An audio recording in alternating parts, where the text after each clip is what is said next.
Hi viewers, welcome to Andhraprabha. నేను మీ ఉమా. మనతో పాటు ఈ రోజు దువ్వాడ శ్రీనివాసరావు గారు ఉన్నారు. పాలిటిక్స్ లో ఎప్పుడు యాక్టివ్ ఉంటారు. మళ్ళీ పాలిటిక్స్ వస్తున్నాయి కాబట్టి ఈసారి ఎక్కడి నుంచి ఆయన పోటీ చేస్తున్నారు. Hi sir, how are you? Fine, బాగున్నారా?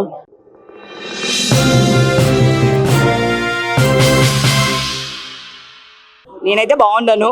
లాస్ట్ టైం కలిసినప్పుడు ఎలా ఉన్నారు, ఇప్పుడు అలానే ఉన్నారు. సో ఏంటి మాధవి గారు ఏం పెడుతున్నారు సార్? ఎందుకు ఇంత ఇలానే ఉన్నారు మీరు? మనం ఆరోగ్యంగా ఉండాలంటే ఏం తింటున్నాం అన్నది కాదు, మానసికంగా ఎంత బలంగా ఉన్నాం అన్నది ముఖ్యం. మానసికంగా మనల్ని మనం తయారు చేసుకోగలిగితే, తద్వారా డైట్ మెయింటైన్ చేసుకోగలిగితే హాయిగా ఉంటాం, ఆరోగ్యంగా ఉంటాం. సో ఇప్పుడు చూస్తే కనుక పాలిటిక్స్ చాలా ఈసారి ఎవరు గెలుస్తారు ఏంటి అనేది చాలా హాట్ టాపిక్ గా ఉంది. సో వైఎస్ఆర్సీపీ నుంచి దువ్వాడ శ్రీనివాసరావు గారిని తీసేశారు. I mean last time issues వల్ల. ఇప్పుడు ఏ పార్టీ నుంచి పోటీ చేస్తున్నారు? అసలు మీకు అన్ని నుంచి ఆఫర్స్ ఉన్నాయని మాధురి గారు చెప్పారు. మీరు చెప్పండి అసలు. రాజకీయంగా 25 సంవత్సరాల నుంచి నేను పాలిటిక్స్ లో ఉన్నాను. గతంలో ఎమ్మెల్యేగా ఎంపీగా కూడా కంటెస్ట్ చేశాను. ఇప్పుడు ఎమ్మెల్సీగా ఉన్నాను. రాజశేఖర రెడ్డి గారితో అడుగులేశాను. జగన్మోహన్ రెడ్డి గారి వరకు అహర్నిశలు శ్రీకాకుళం జిల్లాలో ప్రజల కోసం కష్టపడ్డాను. సరే, నా వ్యక్తిగత కారణంగానే సస్పెండ్ చేశారు. ఆ సస్పెన్షన్ చేసేసినా సరే పార్టీలో ఉండి కూడా విమర్శించే నాయకులు ఉన్నారు. పార్టీ మారిపోవాలి, అధికారం పోగానే మారిపోవాలనుకునేటటువంటి నాయకులు ఉన్నారు. నాది ఆ విధానం కాదు. జగన్మోహన్ రెడ్డి గారు అంటే, రాజశేఖర రెడ్డి గారు అంటే ఎప్పుడు మా గుండెల్లో అభిమానం, గౌరవం ఉంటుంది. అది ఇప్పుడు ఉంది. సస్పెన్షన్ ఎత్తకపోయినా ఉంటుంది. అది వ్యక్తిగతంగా మాకున్న అభిప్రాయం. అయితే రేపు ఎన్నికలంటూ వచ్చేటప్పటికి చూద్దాం జగన్మోహన్ రెడ్డి గారు ఏ రకంగా దీన్ని డీల్ చేయగలుగుతారు. ధర్మాన ప్రసాద్కి నాకు చాలా విభిన్నమైన, మాకు చాలా గొడవలు ఉన్నాయి, చాలా ఇబ్బందులు ఉన్నాయి. ఇద్దరిని పెట్టి పార్టీని నడిపించుకొని ముందుకెళ్తారా, ధర్మాన్ని పెట్టుకొని నన్ను దూరం పెడతారా, నన్ను దగ్గర పెట్టి ధర్మాన్ని దూరం పెడతారా, ఏం చేస్తారా అన్నది చూడాలి. ఇంకా టైం ఉంది కాబట్టి, ఇంకా డీలిమిటేషన్స్ కూడా అయ్యే అవకాశం ఉంది కాబట్టి ఇవన్నీ దగ్గర పడే కొద్ది చూస్తాను. సో అంటే ఇప్పుడు రీసెంట్ గా చూస్తే విజయ్ తమిళ్లో సీఎం అయ్యారు. ఆ తర్వాత చాలా మంది పవన్ కళ్యాణ్ గారు కూడా సింగిల్ గా చేయొచ్చు కదా, ఆయన ఎందుకు తెలుగుదేశం పార్టీలో జాయిన్ అయ్యారు, ఇట్లా చాలా విమర్శలు వస్తున్నాయి మనం చూస్తే కనుక. సో యాజ్ ఏ ఒక పొలిటీషియన్ గా మీ ఒపీనియన్ ఏంటి? పవన్ కళ్యాణ్ ఎప్పుడు విజయ్తో కంపేర్ చేసుకోకూడదు, అసలు ఎవరితో కూడా కంపేర్ చేసుకోకూడదు. Is hopeless. ఎందుకంటే ఆయన 2008లో ప్రజారాజ్యం పార్టీ పెట్టేటప్పుడు చిరంజీవి గారు నేను వ్యక్తిగతంగా ఇష్టపడతాను, గౌరవిస్తాను, చాలా మంచి వ్యక్తి. ఆయన పార్టీ పెట్టేటప్పుడు మేమందరం కూడా గట్టిగా సపోర్ట్ చేసాం. నేను జిల్లా ప్రెసిడెంట్ చేశాను, నేను ఎమ్మెల్యేగా పోటీ చేశాను పీఆర్పీలో, ఇవన్నీ ఉన్నాయి. కానీ ఆ పార్టీని కాంగ్రెస్లో కలిపేసిన తర్వాత పవన్ కళ్యాణ్ కనబడకుండా పోయినారు. చిరంజీవి గారు అంటే ఇంకా రాజకీయాలు నాకు వద్దు అనుకుని ఆయన చాప్టర్ క్లోజ్ చేశారు. ఈయన అలా కాదు. ఈయన కనబడలేదంటే మేము అనుకున్నాం ఈయనకి రాజకీయాలు వద్దేమో అనుకున్నాం. మరి అలాంటి పార్టీని విడిచిపెట్టేసి, స్వయంగా అన్నగారు పెట్టినటువంటి పార్టీని విడిచిపెట్టేసి ఆయనకి ఇంట్రెస్ట్ ఉంటే అదే నడిపించవచ్చు. ఆ రోజు 18 మంది ఎమ్మెల్యేలు గెలిచారు, 75 లక్షల మంది ఓట్లు వేశారు. ఆ పార్టీని ఎందుకు మడతేసేశారు?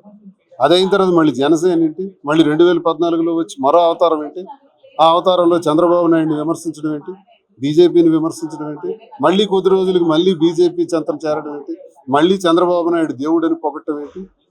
ఏంటి స్థిరం ఉందా? నీవెలా విజయ్తో పోల్చుకుంటావు? విజయ్ చాలా సిస్టమేటిక్గా పాలిటిక్స్ రన్ చేశాడు. ఆయన ఒక 10-12 సంవత్సరాల నుంచి కూడా ఒక కసితో ప్రజల్లో, యూత్లో కానీ, మహిళల్లో కానీ, సర్వీసెస్లో కానీ అన్నింటిలో కూడా రకరకాలుగా సహకరిస్తూ ప్రజల్లోకి వెళ్ళాడు. ఆయన ఎన్నో సేవలు అందించాడు. ఆరోగ్యపరంగా కూడా ఎన్నో సేవలు అందించాడు, సహకరించాడు. 12 సంవత్సరాల నుంచి ఒక ఆర్గనైజేషన్ డెవలప్ చేసుకున్నాడు. ఆయన పేరు పెట్టి పోటీ చేస్తే 160 మంది లోకల్ బాడీస్లో గెలిచారు. ఆ తర్వాత ఆయన ఆప్షన్గా దొరికాడు. ద్రవిడ రాజకీయాల్ని చెక్ పెట్టే విధంగా ఒక గొప్ప కొత్త రాజకీయానికి తెరతీశాడు. ప్రజలు అంగీకరించారు, గెలిపించారు. ఈరోజు ముఖ్యమంత్రి అయ్యాడు. ఆయనతో పవన్ కళ్యాణ్ పోల్చడానికి అంటే చాలా మంది ఇప్పుడు చూస్తే కనుక ఎందుకు ఈయన ఇలా పోటీ చేశారు, అక్కడ సింగిల్ గా 2 yearsకే ఆయన గెలవడం, డైరెక్ట్ గా సీఎం అయ్యే దీనికి వచ్చారు అని చెప్పేసి ఉంది. సో మీరేమంటారు? అంటే కంపారిజన్ ఇప్పుడు తెలుగు రాష్ట్రాల్లో విజయ్ గారు గెలిచిన తర్వాత చాలా ఎక్కువ ఉంది. విజయ్తో పవన్ కళ్యాణ్ ఎప్పుడూ పోల్చకూడదు. పవన్ కళ్యాణ్ అసమర్థుడు నా దృష్టిలో. పవన్ కళ్యాణ్కి ఆ శక్తి లేదు, ప్రజలకు ఆ కాన్ఫిడెన్స్ ఇవ్వలేడు. కాబట్టి ఆయన వ్యక్తిగతంగా కూడా ఓడిపోయినాడు. ఎమ్మెల్యేగా కూడా ఆయన గెలవలేకపోయాడు. అంటే ఒంటరిగా పోటీ చేస్తే ఆయనకు వచ్చే ఓట్ షేర్ 5 to 6%. టీడీపీతో కలవటం వల్ల 95% ఓట్ షేర్ ఏడై గెలిచాడు. టీడీపీతో కలగకపోతే ఆయన జన్మలో గెలవలేడు. అది ఆయనకు తెలుసు కాబట్టి నేను చేరాను అంటాడు. ఎవరో ఊర్లో పెళ్లికి ఇస్తరాకుల సందడి, కుక్కలకి ఇస్తరాకుల సందడి. కుక్కలు ఎవరు ఇక్కడ? ఎవరిని కుక్కలు అనాలనుకుంటున్నావు? నీ చేతగాంతనాన్ని ఎవరి మీద నెట్టేయాలనుకుంటున్నావు? అంటే నీ అభిమానులు కొంటున్నావా? నీ అభిమానులే కదా అడుగుతున్నారు ఈరోజు. మరి అడిగేవాళ్ళు నీ అభిమానులే. నీ విమర్శకుడు ఎలాగూ అడుగుతాడు, అడిగితే వాళ్ళు కుక్కలను పోలుస్తావా? లేకపోతే ఆ, ప్రజల్ని పోల్చుతున్నావా? ఎవరు నువ్వు కుక్కలతో సంపాదిస్తున్నావు? ఎవరికి ఇస్తరాకుల సందడి ఇక్కడ? నీ చేతగాంతనాన్ని ఎవరి మీద నెట్టేయాలనుకుంటున్నావు? నువ్వు విజయ్తో పోల్చుకోవటం ఏంటి అసలు? ఈ జన్మకు నువ్వు ఒక్కడో ముఖ్యమంత్రి కాదు, ఎమ్మెల్యే కూడా కాలేదు. ఇప్పుడు అలాంటి వాళ్ళు ఉన్నామంటే, నేను 25 సంవత్సరాల నుంచి రాజకీయాల్లో కష్టపడుతూ ఏ బ్యాక్గ్రౌండ్ లేకుండా కష్టపడి నేను ఎమ్మెల్యేగా ఎంపీగా పోటీ చేసి 3-4 వేల ఓట్లతో పోయాను. పోయేటప్పుడు మాకు చాలా బాధ అనిపించింది. ఒక ఎమ్మెల్యే గెలవాలన్నా, ఎంపీగా గెలవాలన్నా, ఎంపీతో 3,000 ఓట్లతో పోయాను ఎంపీగా. అప్పుడు ఎంత కష్టం అన్నది మాకు తెలుసు. మీకు ఆ కష్టం తెలియదు, మీకు ఆ బాధ తెలియదు.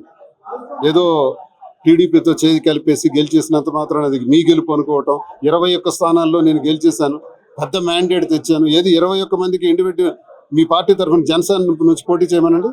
జగన్మోహన్ రెడ్డిని జనసేన ద్వారా ఎదుర్కోండి దమ్ముంటే, లేదా చంద్రబాబు నాయుడికి తెలుగుదేశం ద్వారా ఎదుర్కోమనండి. వీళ్ళు ఎదుర్కోలేరు. కలిస్తేనే ఎదుర్కోగలరు, కలవకపోతే ఓడిపోతారు. జగన్మోహన్ రెడ్డి వ్యక్తిగతంగా కూడా బలవంతుడు, దమ్మున్న లీడర్. సరే, గెలుపు ఓటములు అన్నది అత్యంత సహజమైంది. మళ్ళీ రోజులు వస్తే ఆయన ముఖ్యమంత్రి అవుతారు. సో అంటే మీరు ఏదో పాదయాత్ర స్టార్ట్ చేస్తున్నారని చెప్పారు, ఏంటి అసలు అది? ఎక్కడి నుంచి ఏంటి? అంటే నా కాన్స్టిట్యున్సీలో శ్రీకాకుళం జిల్లాలో ప్రజా సమస్యలన్నీ కనిపెడుతున్నాం. ఈ 2 ఏళ్లలో కూడా అపరిష్కృతంగా చాలా సమస్యలు ఉన్నాయి. మా టైంలో ఒక పోర్టు తెచ్చాం, ఆ పోర్టు పూర్తి చేయలేకపోయినారు. మరి వైద్యంలో పూర్తిగా ఫెయిల్ అయినారు, వ్యవసాయ రంగంలో పూర్తిగా ఫెయిల్ అయ్యారు. విద్యార్థులకు ఫీజు రియంబర్స్మెంట్ లేదు, కొత్తగా ఒక్క పెన్షన్ కూడా ఇవ్వట్లేదు. అన్ని రంగాల్లో కూడా ఈ కూటమి ప్రభుత్వం ఫెయిల్ అయింది. దీనిపైన మళ్ళీ ప్రజల్లోకి వెళ్ళాలి, గడప గడపకు వెళ్ళాలి, పాదయాత్ర చేయాలని ఒక ఆలోచనతో ఉన్నాను. ఆ టైం వచ్చేటప్పుడు చెప్తాను. అంటే ఇప్పుడు మీరు ఇండివిజువల్ గా పోటీ చేస్తారా, వైఎస్ఆర్సీపీ నుంచి పోటీ చేస్తారా అని క్లారిటీ ఇస్తారా? శ్రీకాకుళం జిల్లాలో నాకు ధర్మాన సోదరులకి మధ్య గొడవ రగులుతుంది. జగన్మోహన్ రెడ్డి గారు ఎప్పుడు కూడా నన్ను సస్పెండ్ చేయరు. ఆయనకి నాకు వ్యక్తిగతంగా చాలా సత్సంబంధాలు ఉన్నాయి. ఆయన నాకు చాలా సందర్భాల్లో మంచి అవకాశాన్ని ఇచ్చి నిల్చోబెట్టినటువంటి వ్యక్తి. కానీ ఆయనకి నాకు మధ్య తెచ్చినటువంటి గ్యాప్ ఎలా రేపు క్లియర్ అవుతుందో చూస్తాను. ఆ గ్యాప్ని అధిష్టానం ఎలా క్లియర్ చేస్తుందో చూస్తాను. ఒకవేళ గ్యాప్ని క్లియర్ చేయలేకపోతే ఇండిపెండెంట్గా ఉంటాను.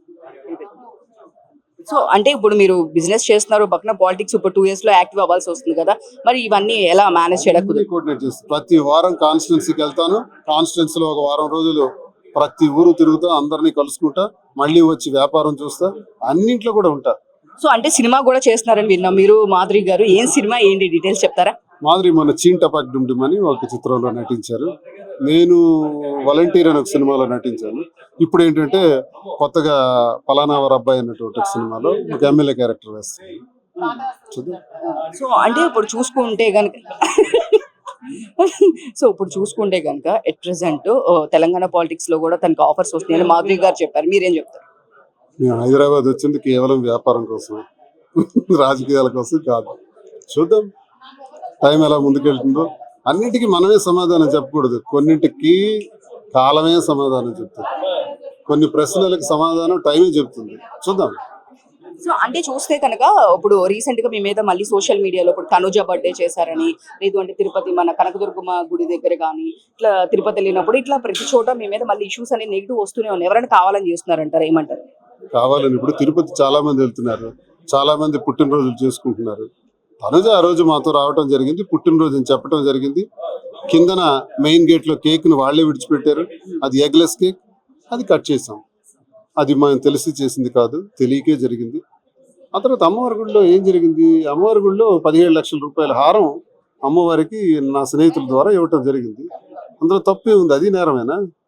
అమ్మవారికి అలంకరణ కోసం ఇవ్వటం జరిగింది. ఎవడో ఏదో విమర్శిస్తాడు, అవన్నీ మనకు అనవసరం. విమర్శలను పట్టించుకుంటే మనం ముందుడిగేయలేం.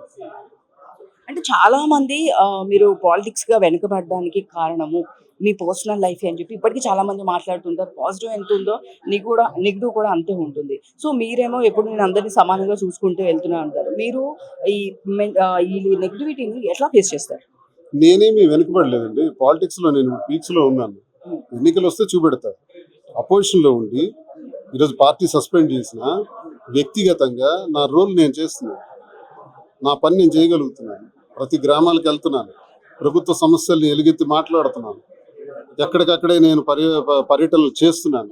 ఏది నేను విడిచిపెట్టలా. నేనేం విడిచిపెట్టే ప్రసక్తి లేదు, ఎవరు నన్ను ఆపేది లేదు. సో అంతే ఇందాక చెప్పారు మీరు ఫేవరెట్ ఏదైనా ఒక సాంగ్ మాధురి గారికి చెప్పండి అంటే ఏ సాంగ్ చెప్తారు? ఏ సాంగ్ అంటే ఇష్టం? సీరియస్ గా ఇంటర్వ్యూ జరిగింది కదా, సరదాగా ఉన్నప్పుడు మాట్లాడుతున్నాను. All the best. Thank you.